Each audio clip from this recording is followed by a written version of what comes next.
just as I'm keeping an eye on our waiting room here, and it does look like we're filling up with 1,000 participants. Thank you, everyone, for Oh my joining us God. today. And thank you, Ricky, for sitting with us. This is so Oh, fun. my pleasure. I'm Ben Lindsay, by the way, managing editor here at Backstage. First off, how are you holding up? It's been pretty extraordinary life we're living these last few months. I'm fine. I prefer it. I never like people coming to the house. It gets me out of all social occasions. I don't have to lie to get out of someone's wedding or christening, so it's made me a more moral person. I've always got enough booze for a nuclear winter. I'm always on the couch by 6 p.m. watching Netflix, so the evenings literally haven't changed. Also, you won't hear me whinging when there's nurses doing 14-hour shifts. Right. And I see other celebrities going, oh, I've walked along the grounds, I've been to the swimming pool, I've had my chef make me something, I'm not on telly tonight.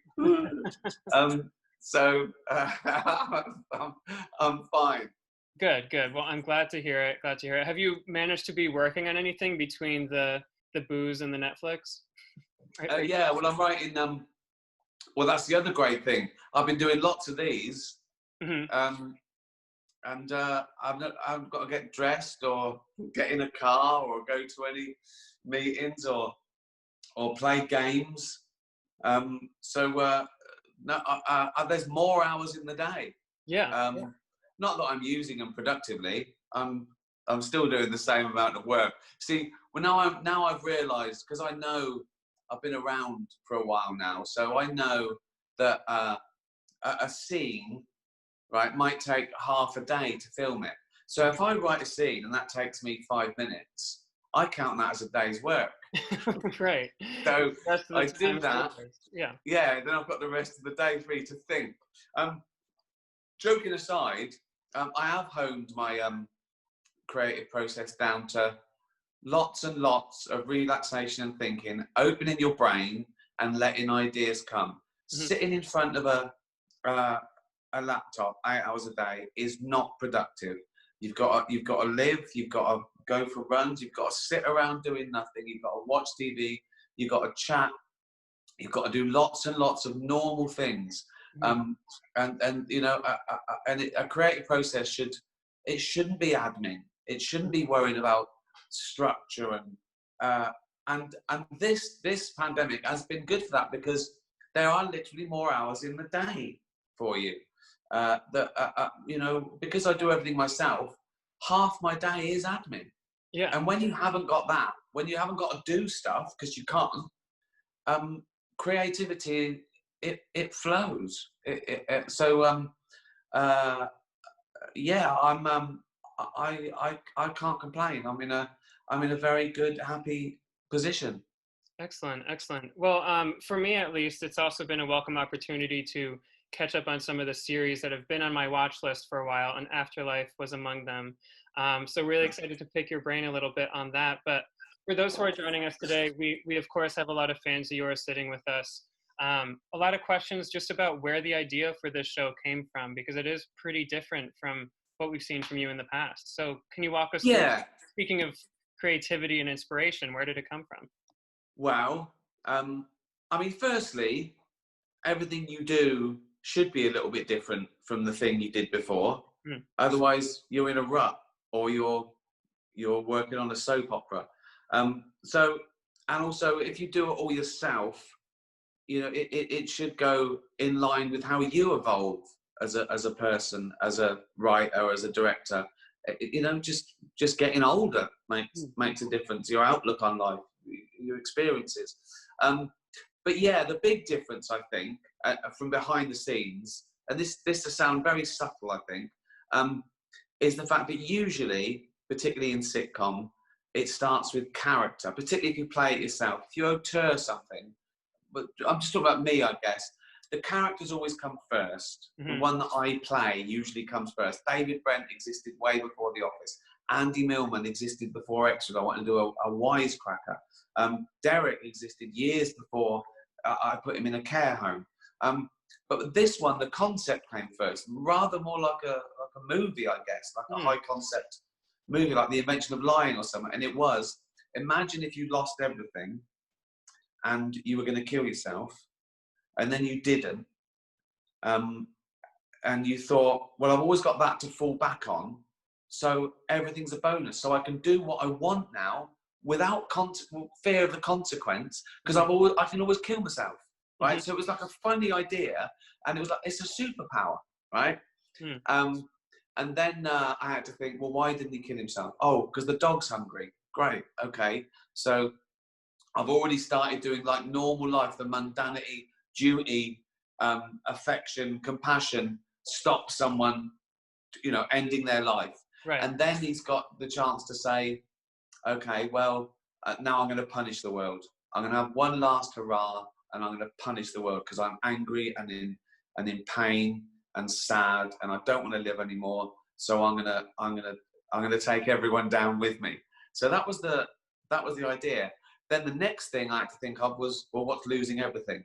For me, it's your soulmate. You know, he put everything into the. So then you start building on the relationship. What was it about? Well, they were friends. He put all his eggs into that basket. He didn't move away. He didn't get promoted. He just wanted to spend every minute of the day with his best friend and his soulmate. And so, you know, that all comes in the first 5 minutes of the Big Bang in your head. Do you know what I mean? And then it's all the what now? Where does that work? Does that work? But if you've got something as strong as that, and that happened, I suppose, for lots of reasons, really. I was on tour. Again, I was on tour with Humanity, and it was at the beginning of of cancel culture, where people were, when mobs were getting people fired for saying the wrong thing, for using the wrong terminology. People were, you know, this tribalism of getting people on the other side, their lives ruined. And I suppose that played on me. I thought, well, what if someone didn't care about that? And so those things thought, well, yeah, you know, everyone wants to, like the scene with the mugger. Who doesn't want to smack a mugger in the face for lifting a dog food? Yeah. But we don't, because we're worried about the consequences. We think we get hurt, or we've got a baby, or they know where I live. But if you don't care about that, it's liberating. And even though that sounds like the pacing of it is slightly different as well, because I've watched a lot of dramas in the past, you know, 2 or 3 years, Scandi dramas, where it was mood and it was, you know, their exploration of, like, you know, morality and stuff. But then the comedy comes from us living vicariously through his candor. Like, everyone wishes they could, you know, I've spoke to people, and there's a scene where I threaten a 10-year-old with a hammer because he's bullying my nephew. And loads of parents, right, said, I've wanted to do that. And I thought, really? So it's a truthful thought, just unfelt. Yeah. Of course, but you go to the dark side in fiction, and everyone goes, no, actually, I've thought that. I've just kept it to myself, you know. And that's the fun in exploring taboo subjects. Like, the big one that came out of it was grief, that people would come up to me on the street and they'd say, oh my God, I lost my sister 3 weeks before I watched it, and I was Tony. And they identify with that taboo, that they think that they're the only ones suffering. And you suddenly realise that everyone is grieving. They just haven't had a chance to talk about it. And so that's why I think no harm can ever come from discussing taboo subjects, you know, in fiction or in real life, because it helps, and particularly comedically, you know, humour is there to get us over stuff. So if you can explore the darkest, scariest subjects, and lighten the mood or prepare yourself, it's like an inoculation. And I think everyone starts off with these good intentions. They say, I want to do something that's uncompromising, hard-hitting, different. And then soon, you know, a producer or a broadcaster says, oh, if you tone down some of the swearing, we can put it out a little bit earlier, and that'll get more viewing figures. And if you don't do that storyline, we have to write letters. And soon it's back to square one, safe, anodyne, not really saying anything, not offending anyone. Whereas if you really go out there, and obviously Netflix is the perfect platform for that. But yeah, the idea was an exploration of a man who didn't care anymore. and that's vast. Yeah. Because he doesn't just get better. You know, that was one thing I thought I had to treat with respect, that you don't just snap out of depression and grief. It's a long journey, and he's going through the 7 stages of grief. We hit the ground running with sort of anger, shock, denial, and now he's going through negotiation in series 2. Now he's saying, okay, if I don't kill myself, why? What's in it for me? What do I do? How do I feel better? That's all we're trying to do in life. All we're trying to do is feel better. We're big lumps of protein, right? With a massive brain, and we just want to feel good. Well, that's the thing about season 2, is that it does get a little more philosophical in where do you find a reason to live. And I'm curious if this series is coming at a very particular time in your life. You are seasoned and successful at what you do. Are these questions that you're grappling with in a way that you didn't used to, that you wanted to kind of parse out on screen? Well, only that all I want to do now is be more and more uncompromised. You know, I want to be as brave as I can, and I want to be as honest as I can. That's my only aim now. Obviously, I want to make people laugh and it be interesting, and do all the things that are structurally important, and act well, all those things that are practical things. But my motivation is to explore subjects that, you know, need exploring, and being as honest and as brave as I can, and people can take it. This notion that we as artists or broadcasters, or we say, oh, is that a bit, can the general public take that? I want to go, what do you mean? They're going through real life. Real life is much, much worse. And you think that your show will offend someone, so what? It isn't for the people who are offended, it's the people who are not offended who get something out of it and think for themselves, and that aren't cowed and aren't worried about this ridiculous notion that there are things you shouldn't discuss. And I discuss taboo subjects because I want to take the audience to a place it hasn't been before. And so I think the more you get into something, the deeper you go, the more interesting it is. I think it's when you skirt around and purposely make things anodyne to please everyone. You end up pleasing no one. Yeah. I don't see the point. I just don't see the point in being safe and, you know, someone out. There's enough of that. Everything in life is 90% rubbish, mediocre. Art, furniture, music, most of it's rubbish. But that 10%, oh, that 10% where you get Radiohead or David Bowie or Beethoven, that's what we want. We want that more and more. And you see it happening. You know, you can make things by committee, and they're very successful. And you know, there's lots of safe, anodyne, bland things out there to choose from. So you know, I'm not denying the public that there's a lot of that, and I just want to do something to please me. Yeah. And if you do it your way, there's 7 billion people on this planet. If you do it your way and it's uncompromised and it looks really, really cult and niche, but it's worldwide, that's 1% of the population of the world. That's a lot of people watching your stuff. You know. Well, kind of in terms of that, prior to this interview, we here at Backstage fielded some audience questions. Our audience are working actors and creators of the world, both in the UK and the US. Bouncing off of this through line of thinking about creating by committee versus creating for yourself, we had a question from Mike JK. How do you trust your material and talent enough to not care what others think? And did you have that type of confidence in the beginning of your career? That's a really good question. Well, it's just that if you're excited about something and you haven't seen it before, and you do it your way, and it turns out like you wanted it, and you had fun doing it, you can't fail. It's like people can't turn around and say, no, you didn't enjoy it. I go, no, I did. Right? You know, I get paid to do and say what I want, right?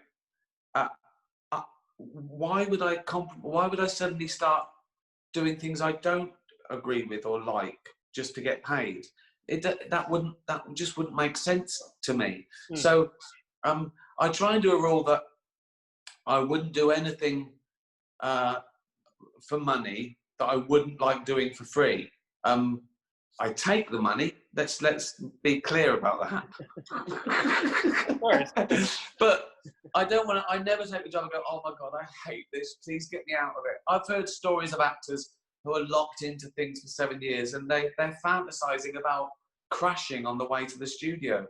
You know, I never. I want to enjoy every minute of the day. I want to enjoy the writing process, the directing, the acting, and then that's it. And then it's not mine anymore. You know. It goes out there. If someone doesn't like it, what can I do? I can't take it back. I can't take it back. I've done my bit. I've had a great time doing it, and it's there. So you've just got to trust your instincts, because you're the only person you've got to live with at the end of the day. You've got to live with yourself. You know, win, lose, or draw, if you do it your way and you had fun doing it, I can't see how you could ever regret that. Yeah. Some people could say, I didn't like it. And you go, well, watch something else. Right. Watch something else. I don't know. What do they expect? That you're going to go, I'm going to withdraw it all and change it. Okay, I've changed it, guys. That thing you didn't like, I've refilmed it. Yeah. Watch it on Netflix. That thing you didn't like is not there anymore. Yeah. Having said that, that's happening at the moment. You've got to trust your instincts, because there's no one else to trust. You know, you've got to do it for you and like-minded people. Well, in terms of those like-minded people, looking to extras, looking to The Office, looking to Derek and Afterlife, it's no secret that you like working with actors more than once. You do have kind of a stable of people that you like to pull from. Generally speaking, though, when you are going through that casting process, what makes an actor stand out to you? One who might be early in their career and wanting to land a job. Well, when you first start off in the business and you're lucky enough to find edit, and you don't know what you're doing, but you just want to do it your way. You know, the Office, the first thing I did was sort of based on my experience in an office. So I knew what I was trying to emulate. So I knew all the rules. I knew all the details. It was based on people I knew. So I knew who I wanted to walk through the door, who could act. And that's naive, because you expect someone to walk through the door who looks like the person you're thinking, and you've got to lose that. You need the spirit in someone who can, make it theirs. But you don't know anyone, so you cast and cast and cast and get the perfect cast. Now I've been around for 20 years. When I think of an idea, I know exactly who can play it, and so I call them up first and go, like I did with Kerry Godleyman. I say, "Do you want to play my dead wife?" And so then I knew who I'm writing for. So it's twice as good, twice as easy. You've got all those things when you're writing it. You know their physicality. You know what they do, what they sound like. And so there's no sort of like, shoehorning in things and changing it and being compromised because the person that you want, it can't do it, or you can't find the person who's in your head. So now you've got it. You've got the finished thing in your head. So it's so much easier. You can visualize it. And so, with this, it was like starting with the second season of something. And likewise, because I'm writing to direct it, for me the screenplay's easier. It doesn't have all the admin of handing it over to someone and hoping they don't ruin it. I'm writing this screenplay for me to direct. So again, I'm coming up, as I come up with the idea, I'm seeing how I'll direct it, and that saves time. So when I'm on set, it's a dream job. I've done all the work. I've done all the planning, and it's just fun and creativity, and we get it in the can, and they do it exactly as I like. And then you get to work with people like Penelope Wilton. You do some lines, and then she says them, and you think, "Oh my God, I'm going to get the credit for this. She's made this." So everything should get better and better. The more control you have, the more you know. And it's all about it getting on screen, that fun, getting on screen, that creativity. I really work to an actor's medium, even though people think that it's some sort of crazy mad dictatorship because I write, direct, I produce, and I'm in it. Actually, it's the opposite. Because I'm secure that they all know what they're doing, we have fun, and they come up with things that I go, do that again, that was great, do that again. So I've gone through that fear of trying to get final edit, and once you know you'll get it and you're secure, you're more relaxed. So it's a much better medium for actors than a director who's nervous, who has to make a phone call when they change a line. I've seen that. I think, oh my God, that's no way to live. Right. That's no way to live. That's great. Also, in terms of that, we had a question from Backstage user Anthony Cicero. Are there pitfalls to directing yourself in shows that you've also written for yourself, and how do you avoid them? Well, I think it's good that you've got to be a good self-critic, and as a British comedian, luckily, I'm very aware of my own inadequacies, and you know, it's like I always see the worst.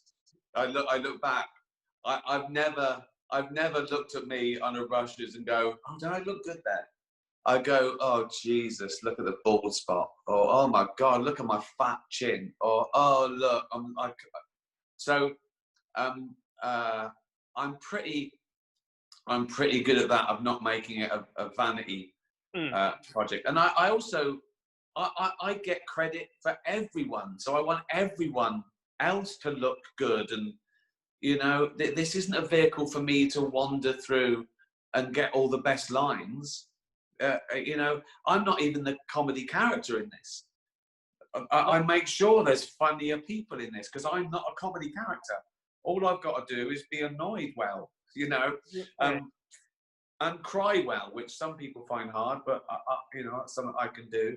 But I find it easier to direct when I'm in it because I control the pace as well, as opposed to keep getting up and chair going, oh, I know, do it like this, you know. Whereas if I'm in the scene, I can control that. I feel it. It feels real. It's not like I'm watching a telly and telling people what to do. It feels like I'm really in an office having a breakdown or an argument. So I actually find it easier, but only because I don't have to ask anyone's permission to change a line or a script or tell someone to stand, you know. Again, if I was directing someone else's piece that I was in, I'd be more nervous and it would be harder. So I've made it an environment that it's just easy for everyone. Nothing can go wrong. It's you know, and also you've got so many bites at the cherry. I've lived with this script for a year. I should know it, right? Then I get as many goes as I want to get it right, and then I've got the edit to lose the worst stuff. So there's no excuse to get you should be able to get a brilliant 25 minutes out of a week's filming. It's you know, it's a matter of taste. Directing is a matter of taste. That's all it is. It's all it is. Now, as you know, you sat with us just a couple years ago for a cover story with Backstage while you were touring Humanity. Something that you said that really stuck out to me was that when it comes to acting, you always feel like your quote, I'm getting away with something because I'm not really an actor for hire. But I do think that anyone who's watching Afterlife will be blown away by your performance. And so we had a couple audience questions coming in just about the acting technique that you employ, how you find a character. Do you character work in the same way that a career auditioning actor would do? Or is never had an acting lesson in my life. I don't go to auditions. It's not what I'm in it for. I enjoy popping up in things, but I don't even count it as part of my. No, for me, it's the creative process, and I study real life. That's all. That was my training ground, really. And I try and do that. I try and, what would I do? And the deeper you go, and the more honest you are, and the braver you are, I think the better it is. I think that anyone can act, really, or I feel that I could get a performance out of most people. Again, a lot of it's confidence or picking up symptoms. You see it. You see it with parents who are trying to get their kids, and they're just giving them awful notes. They're telling them to be big and smile and no, don't do that. Be like, if I cast a kid, I want him to act like a normal kid, not like a kid at stage school. Right. I don't. It's like, I think people pick up symptoms of acting. I think that's the problem. I think I think people forget that you're meant to, and that's the other thing as well. I get people, particularly in America, they think that I've cast a bunch of freaks, and I explain to them, I go, no, that's what normal people look like. We're only freaks compared to Leonardo DiCaprio and Brad Pitt and George Clooney. If Brad Pitt, George Clooney and Leo walked into an office, right, people would go, they look like outer space. This is what a real person looks like. Right, yeah. This is. You think that's more prevalent in the U.S.? Yeah. Well, yeah. I believe it. Yeah, this is me. This is in England. I'm pretty good looking. We'll take it. Know your strengths, exactly. Well, as a final question for you, we did have one audience member write in, just for early career writers out there. Sally Coden, thank you for this question. It is a bit more practical advice for how to get the first step started in your career. So if you go back to when you were first starting to create your own material, more in film and television, what would you suggest when it comes to pitching ideas and or scripts to those who can make it happen? If you can film yourself doing it, do that. If you're confident, depends if you're specializing or not. If you just want to write and pass it on, that's harder, I guess, because you've got to attain that control to get to the right people to allow you it not to be ruined. So, but if you're a performer, I'd say show them what you mean. For example, if I'd have sent off the script to the office and it was middle-aged man says something that's unfunny, no one laughs, he looks at the camera and touches his tie, right? That wouldn't jump off the page. Right. But the fact that I did a little demo in a place I actually used to work in of showing David Brent, you only need 2 minutes. Mm-hmm. And I go, oh, I get it. Yeah. I get it. And that's the problem when you send off the script. Even great producers and script readers, they can't really get it like you mean it, right? They can get an approximation. Some can even make it better. But you want to make that journey from your brain to the TV as untraumatic, and you don't want it to be compromised. I directed to protect the writing. I then produced to protect my directing. And an idea is as good as it gets. An idea in your head is perfect. Mm-hmm. It's amazing. If you could just dream what you wanted to see on telly, we'd see some amazing works of art. But you have to go through all those things. You've got to assume every little process is going to ruin it slightly. And you've got to be militant, and you've got to fear it, and you've got to, you've got to treat it like your baby. You've got to, keep an eye on it. That's it. You've got to, so I'd say if the more you can show what you mean, it's performance art. Mm-hmm. You read Shakespeare and you think, well, what? then you see Shakespeare and you go, oh, I get it. Right. Because it's a performance. It's meant to be performed. Yeah. And I think that's what you've got to do. Or you know, I think that's the great thing about, I think the stand-up as a pure art and the novel are the last bastions of self-censorship, whereby what comes from your head to the listener is pretty close. Mm-hmm. Same as a novel. From your typewriter to that book, that's the same nearly. Whereas TV, everyone is after a little bit of it. Right. Everyone, exec producers, studios, broadcasters, everyone's they're scratching away at it. They're knocking bits off it. You know, they're playing with it. Yeah. And that's exactly what you've been trying to avoid. Yeah. It's just great success, of course.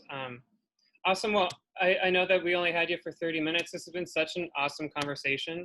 Thank you. I'm enjoying it. Go on, one more question. Go on. One more question. All right. Well, let me turn to the audience in that case. I'll find a good one for us. Let's see here. I'll finish my beer. Good night. Perfect. All right. The final question for you, then we're going to go to Tommy Beardmore. For those who don't know, you came into television in your late 30s after you had already had quite the career in music and in radio. So his question is, you were in your late 30s when The Office went into production. Comparatively profound success came to you a tad later in life, as you spent so many years hustling in radio and TV. Amidst roadblocks, pressure, resistance, and your own self-doubt, how did you persevere? Well, the truth of it was, I wasn't trying. It wasn't like I was trying to be an actor, a writer, and a director, and I'd failed for 15 years. I wasn't trying.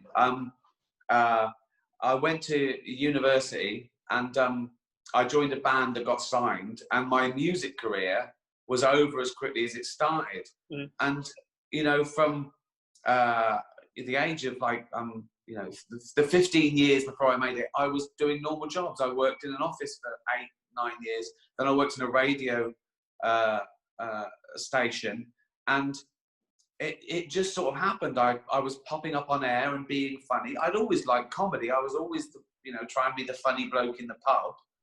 But I wasn't really. Then I did a bit of stand-up. So I made it late because I tried late. And I think that was a blessing in disguise, because fame didn't define me. In fact, I feared it. I wasn't doing it to be famous. I was doing it because I couldn't believe my luck. What a privilege it is to be able to produce things and go on stage and talk to people and say what you want. And but you know, I get it. If you're 17, 18 and you become famous, how can you not be an arsehole? So luckily, you know, I knew about real life. I had all my values. I wasn't doing it to be on the red carpet. I was doing it because I can't believe my luck that I can get up and come up with an idea and that will get on telly or on the big screen or on a podcast or on stage at Wembley. Right. So I did it for the work. I did it for the joy, the creation, and then everything came from it, because I felt I could walk away.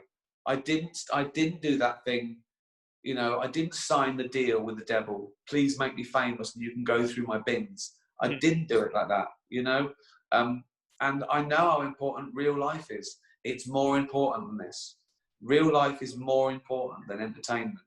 You know, and if you can have the best of both worlds, if you can enjoy your job and make money for it, it's all goes into real life. Yeah, real life is more important.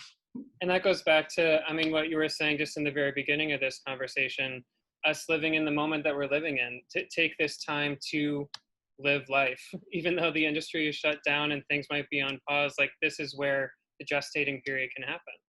Exactly. When someone's dying, right? Someone's dying. They look back on their life and they don't go, "Oh, I wish I'd won more Emmys." Mm-hmm. they never do that. I wish I had more actor friends. Right. I wish that. Mind you, we are in a room of actors. Yeah. Oh dear.